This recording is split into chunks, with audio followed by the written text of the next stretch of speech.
Hello, welcome back to my bench. I haven't done anything in a couple of weeks, and mostly that's because I got a huge pile of radio station stuff to fix that was mostly all just cleaning pots and switches and checking for function and checking capacitors. That's all pretty boring stuff to make videos out of. I got in a ton of Aphex compellers, and the one we got on the bench today, which is a Dominator. Oh, we don't need that thing up there. This Dominator here. These are used still quite a bit, and one of the reasons for that is how granular your control is on these. What they are is, like it says right in the front, a precision multiband peak limiter, and that's what it does. It's not a multifunction exactly. It's just a really good limiter. And the reason they still use them is because how transparent they are on the air. You can't really even tell that they're there. If you set these upright, they just sound very natural, and that's why people still use them. They were built very well, very strong. They have very good design characteristics. If you look over here at the power supply, the capacitors are a good ways away from the regulators, so they don't get too hot. They're all really good quality. Everything in here is Nichicons. They're just everything in them was well designed and well built, and you paid for that too when they were new. This is a Dominator II. I don't know exactly from when this was. Do we have any 93? I see date codes of 93 in these chips. So these things are pretty old. I mean, they've been around for a while. This one was pretty much the same as the others. All the pots were dirty, the switches were dirty. I checked all of the capacitors and everything, and they're all fine. I couldn't find almost anything wrong with this at all, except one little thing, which we're going to fix today. But I thought I'd show you how these work, and show you why people liked them so much when they came out. Let's see, what we're going to do is we're going to feed, I'll show you here what I got running on. This is the function generator. I've got, 2 volts at 400 hertz, 0 offset, going into this thing. It is off right at the moment. And I'm going to now bring up the scope, and as you can see, when it's off, turned off, unplugged, whatever, it just goes right through. There's a couple of relays back here that everything just shoots right through it. So its main failure mode is to not be there, which is, to me, that's the way everything should work. With the possible exception, one thing that I don't like, and that is whenever this thing is turned on, the relays are energized. Now, they're low voltage relays, and I guess that's fine considering how long these things work, but I would rather have latching relays so that they wouldn't, so that once they latch, they're turned off and everything is fine. But that's the way this one was built. At least these are not latching as far as I know. They're just 12-volt relays. Other than that, I just want to show you how this thing is supposed to work. We're going to turn it on, and you'll see, if you watch it, it went all the way down to nothing and then came back up. If we look at the little meter here, if you can see on the side, it's at minus,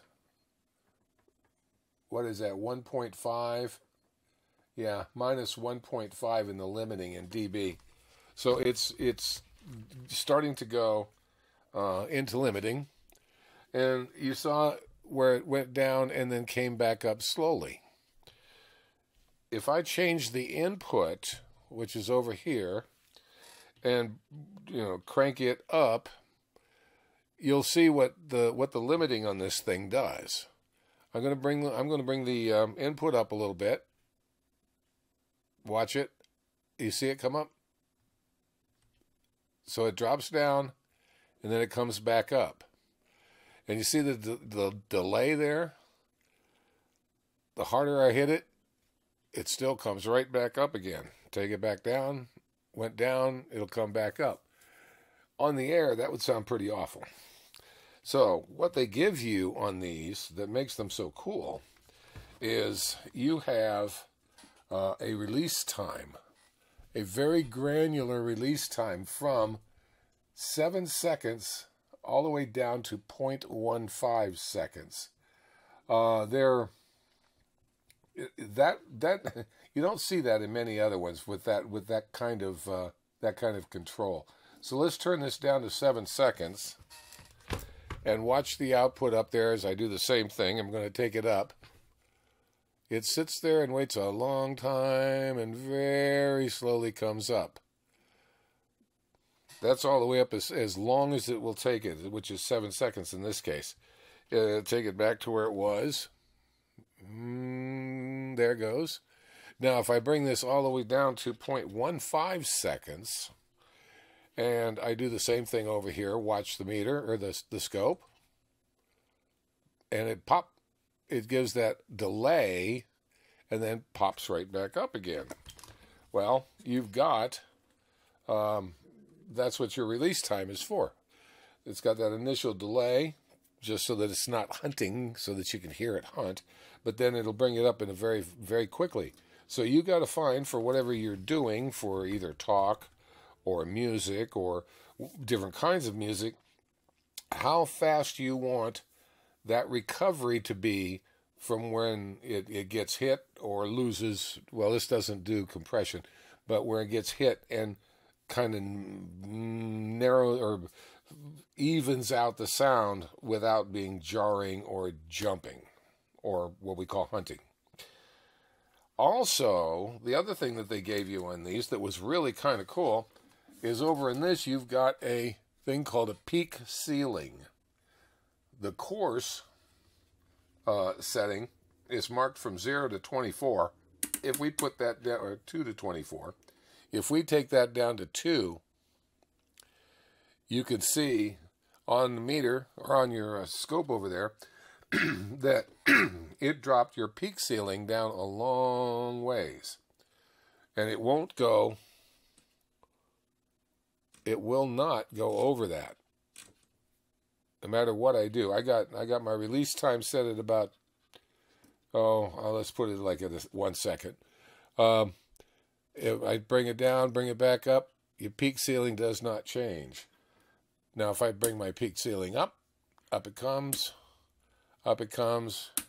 and it keeps getting bigger and bigger and bigger until you hit the level of whatever the input is. These last few aren't going to do anything because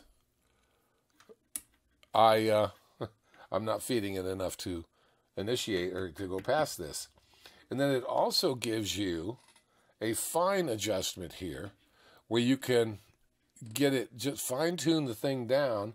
And this would have to be done through the ears of an engineer to be able to hear it and make it to the way that he likes the way it sounds and how long it takes it to do what it does and what he wants his ceiling to be.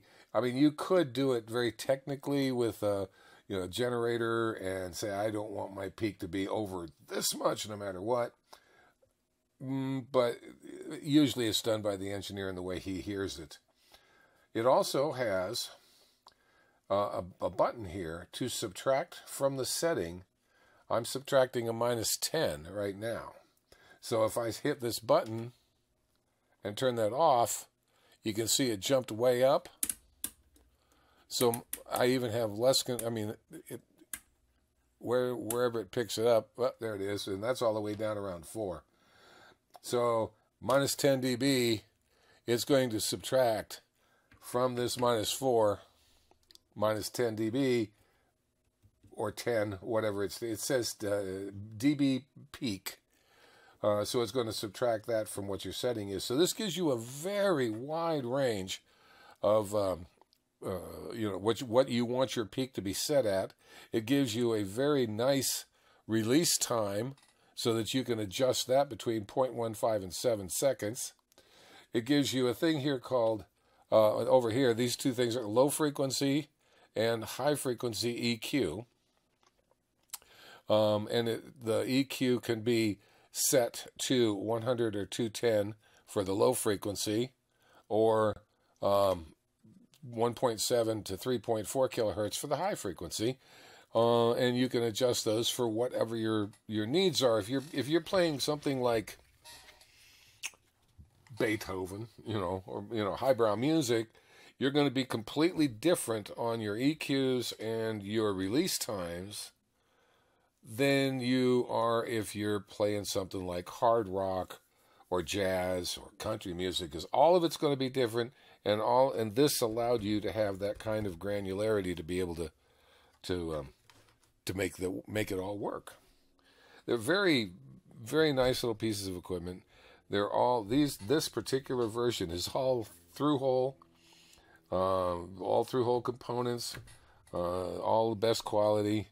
It's all lots of op amps, just lots of op amps, and Aphex's own little VCA, voltage controlled amplifiers, which are adjusted or balanced by these 6 pots. Now, I will tell you, if you ever work on any of these things, if this thing is doing what it's supposed to do, it's measurable, and you can verify that that it's limiting where it's supposed to, taking as long as it's supposed to take to do the limiting, and your high frequency and low frequency EQs are cutting in and taking out where they're supposed to.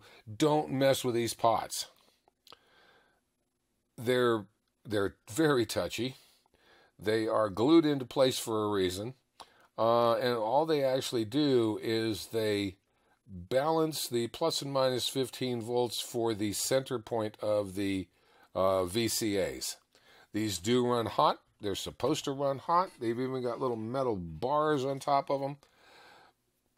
Don't mess with them if you can help it, because trust me, I've had to do it, and it is chasing your tail back and forth and back and forth and back and forth until you get them right. And just about the time that you want to give up and throw the thing into the trash, then you might get these things evened out. But if you don't have to mess with them, the thing is actually doing what it's supposed to do by its design and its specifications. Leave those alone. Enough said. We do have one problem with this. Now that I've shown you everything that it does, on the front, these are the switches. You've got your process in and out. If you look over there, I turn the process in. It turns everything on, and it does what we got it set up here to do. See? Process out, process in. Turn up the input, do its thing. If I take the process out, none of this works. It's just going right through those relays back there.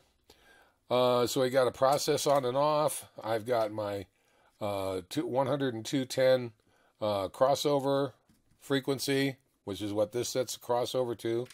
I've got a 1.7 to 3.4 kilohertz. I've got a stereo coupling switch, which is neat because then this is 2 channels, so that you could have left and right in these things. You could couple your stereo together, and the effect that you made on the one channel, which it only controls one channel, will control both channels evenly. So it has the effect of leveling out both sides at the same time. It is not 2 channels. It's 2 channels, but it's only one way to drive them. And my subtract and track setting over here from my peak ceiling. However, the problem we got here is switch. This here switch has decided that today it's going to represent as a momentary contact, and it's not going to do what it's supposed to do. So we got to tear this guy apart and replace the switch. Let's do that. I hope that little explanation gave you an idea of what these are and how they work. It takes an ear. It takes an ear to set this stuff up. Trust me. I'm not, never have been, and will not claim to be that that ear. Okay, let's get the solder sucker going. The magic melting wand is on. If I remember correctly,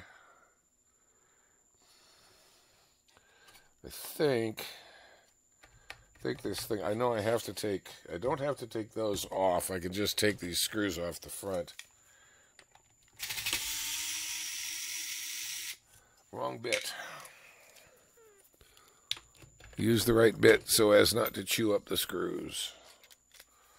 The screw heads. I think, I can't remember every piece of equipment I work on, you know, everything about it, but I believe that this is just like most of Aphex's stuff, that you have to take the front loose. Yeah, that's right. And then you have to take the back, this board off. I think under here are a couple of screws. Is that true? Maybe not. We do have to take these out.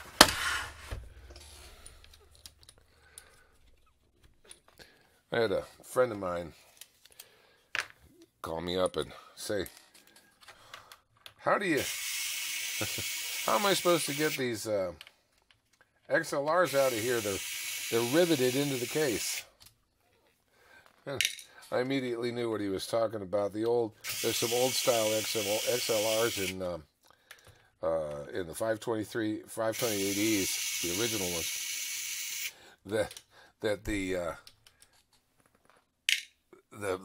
shell of the XLR is actually riveted to the case. So it's kind of, it's interesting. It doesn't immediately, you don't immediately know how to do it. What it takes is there's an extra little hole in the side of the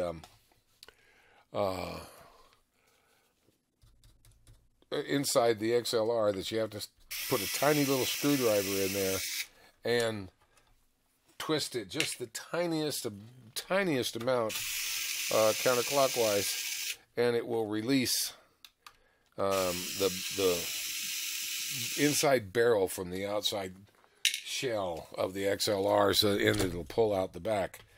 This one fortunately doesn't have that. They're a pain. I have a screwdriver here that I have ground down that actually fits in those things and has its own little home right there. Alright, I think there's screws under here.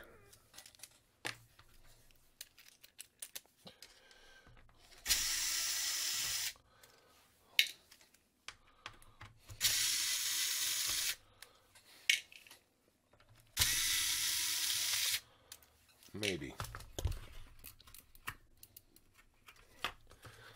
There's connectors. There we unconnected connectors. All right. Pull that out. Flop that out of the way. Yeah. There's standoffs.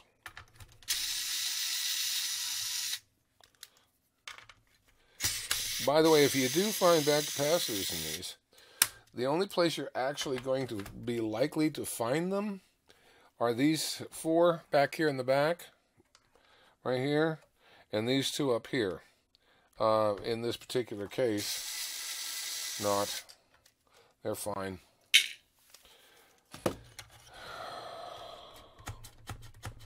Okay, is there... Yep, I think I have to take that off too. This is the part that makes this an Aphex a Dominator II. Well, this and a couple other things, but this little board sticking up here, and it is screwed down there also. And I think these have to come out. Fortunately, these standoffs are the exact size of my screwdriver bit, so that's nice. All right.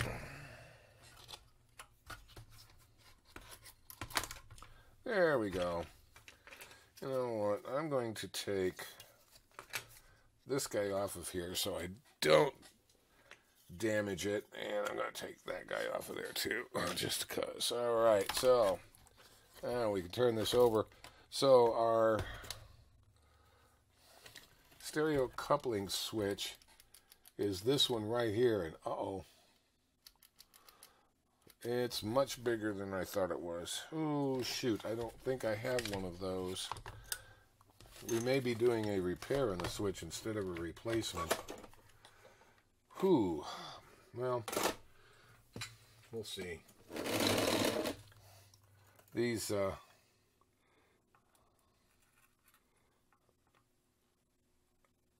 this is a 4-pole double throw switch.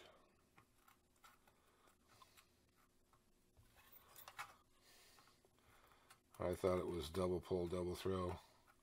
Silly me. I thought I might actually have on hand what I needed to fix something. That can never happen. So I was watching one of the guys that I watch down in New Zealand got a whole bunch of capacitors in from a friend.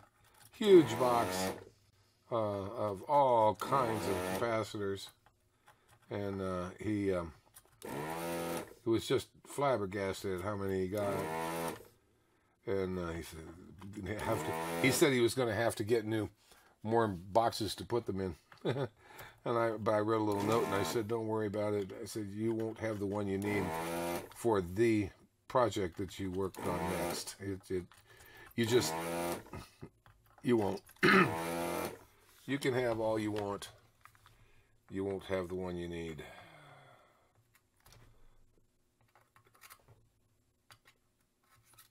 Oh, that's nice. It broke off.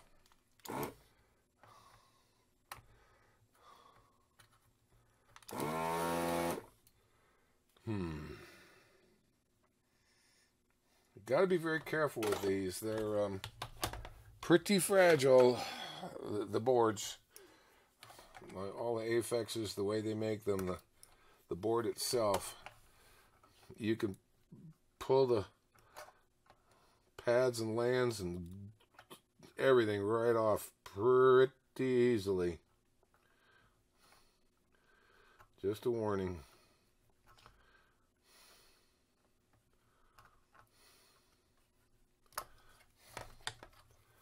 I think I'm missing one here. Yeah, of course.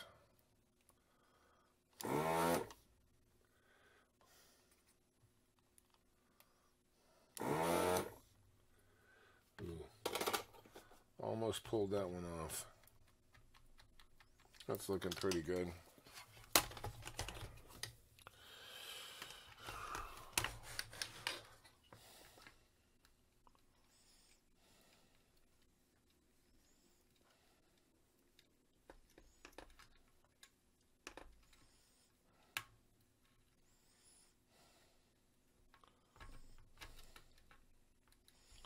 Okay.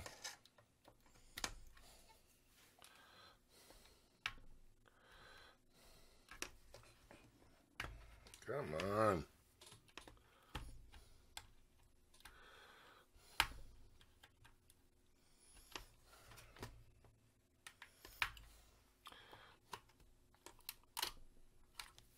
Wow.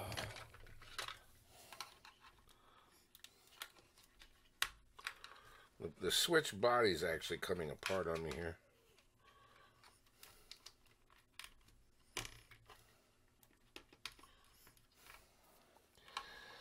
Oh, really? There's just not enough wiggle room to get it out of there. So, I gotta take this front panel off. I was kind of hoping not to do that.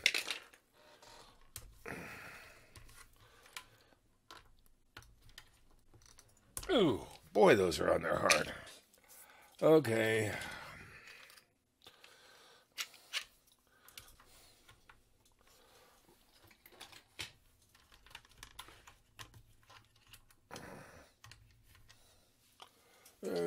That one. And this. No, this.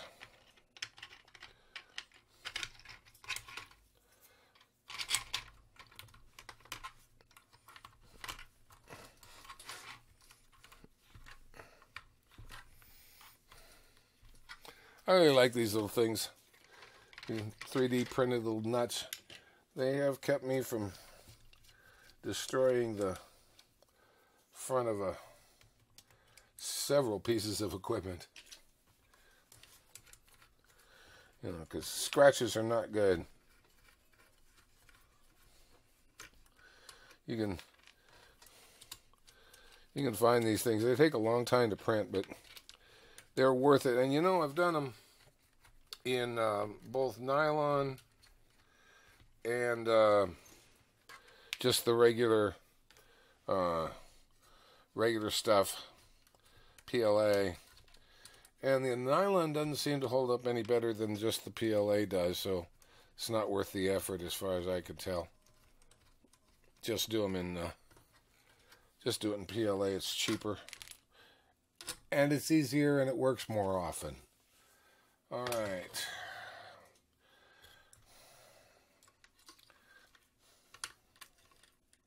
Come on.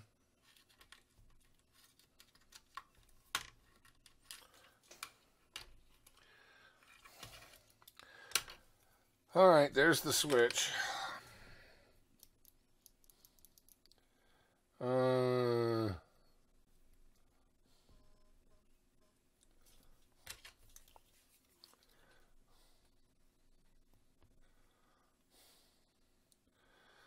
All the time I was messing with it, I couldn't get it to stay together, and now it won't come apart. All right, let's see.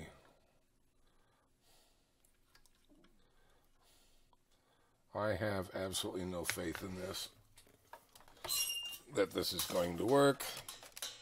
Excuse me.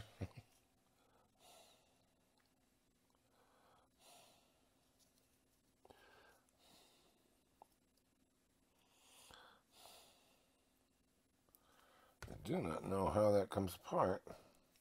Ah, okay. So the little front piece slides out, and then the back section here pops off. At least that's the theory we're going to go with. Then it comes apart.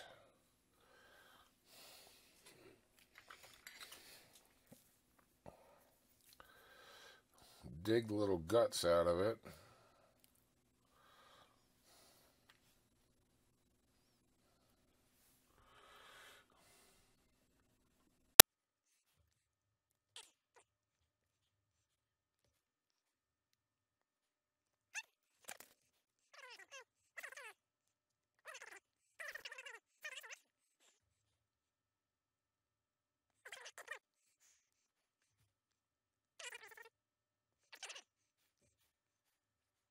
There.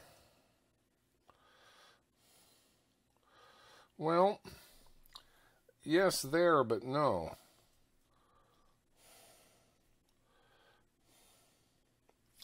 If we look really close, it's probably me unsoldering it. These things are not meant to be taken out. Can you see how those last two are turned sideways a little bit? They're crooked. I don't know if I can straighten those out enough so this thing will ever work again. All I can do is try. I know. There is do or do not. There is no try. Well, maybe.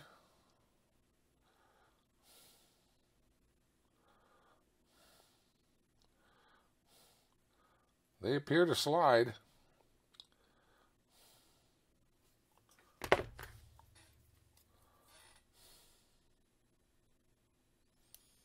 Yeah. We'll just set you down over there. Now, let's take this out and find out why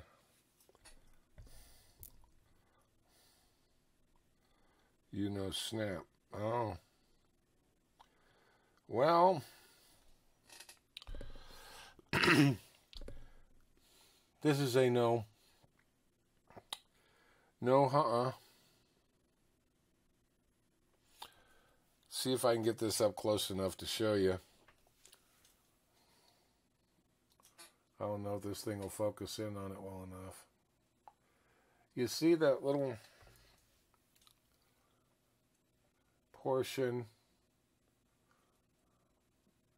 right there? How it's got the little slot in the side where you can see it? That is supposed to be where the little metal tab that lands in there, that's where it's supposed to be. And there's nothing left. It's chewed up. And the thing that would keep it from going back, in other words, locking in, is missing. It's gone. It's just chewed up. So new. Not going to work. And I do not believe. I've got little ones. I got single or double pull, double throws. I don't think I've got any quads. Of course, like I said before, I got big ones, but nothing like that.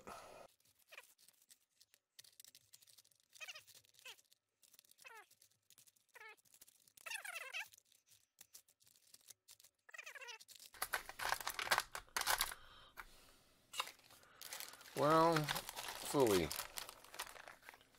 Alright, well, I'm going to have to order one. I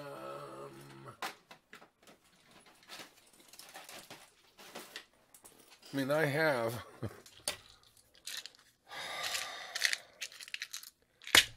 that. Same thing, only not. That would have been perfect. Pulled it out. Okay, well, let's see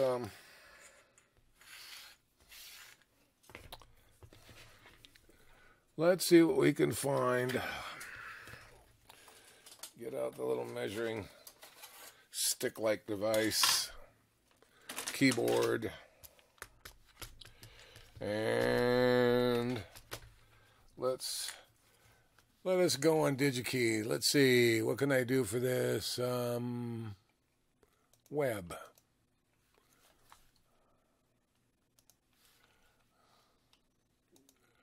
Let me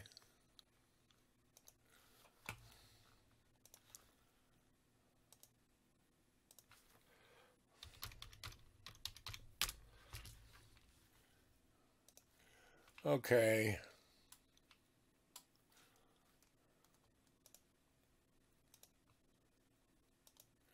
There. All right, we're up on the web. Let's see, we're on DigiKey. Switches. Switch. I want a push button. I guess that's what they call these. There's 190,000 of them. So, what do we want? We want A, in stock. Always. That took it down to 10,000 out of 190. I want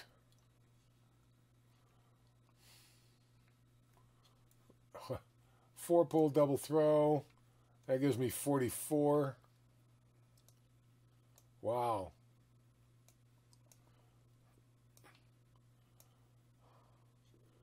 And I want on off. It ain't a selection.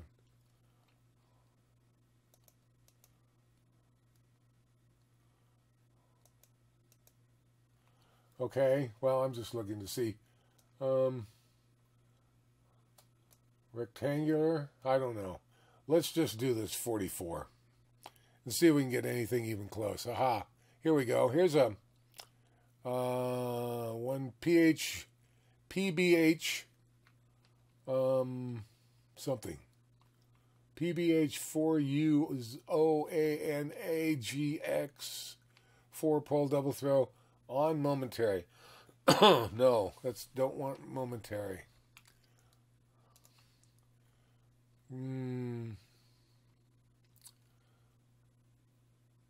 On.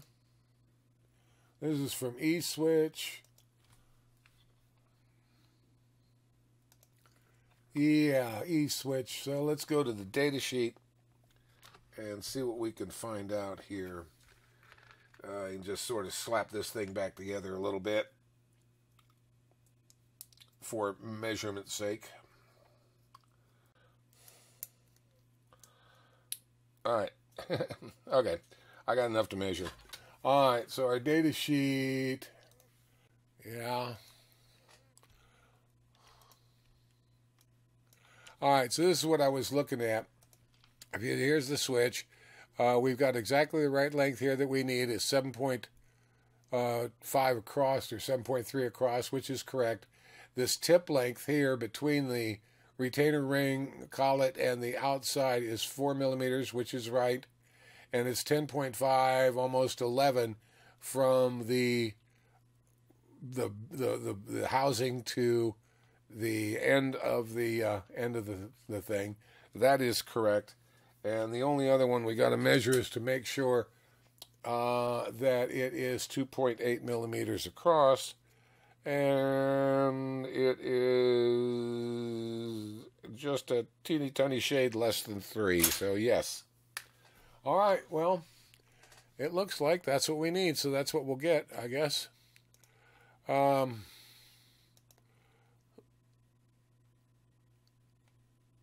is it? All right, so there we are. We'll get one of them. Get one of them. You know what? I'm going to get a few of them. How much do they cost? $2 a piece. So it's $2 a piece. So it would be $2, $18 for 10 of them.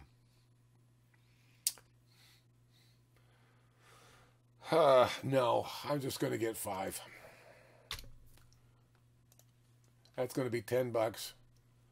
It's still $8 less. What is all? Oh, and I got a bunch of other stuff in here that I need to get to. So, all right. Well, there we go. That did not end the way I thought it would, but we know what we need. We know the rest of the machine works just fine. Just got to get this switch and put it back in. And we'll be good. Good to go. So, everything else appears to be functioning. All the LEDs and all that stuff works great. So, hey guys. There we go.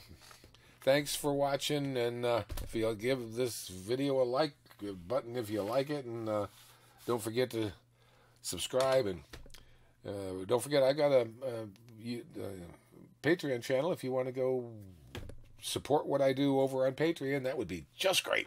So, hey, thanks for stopping by, and till next time.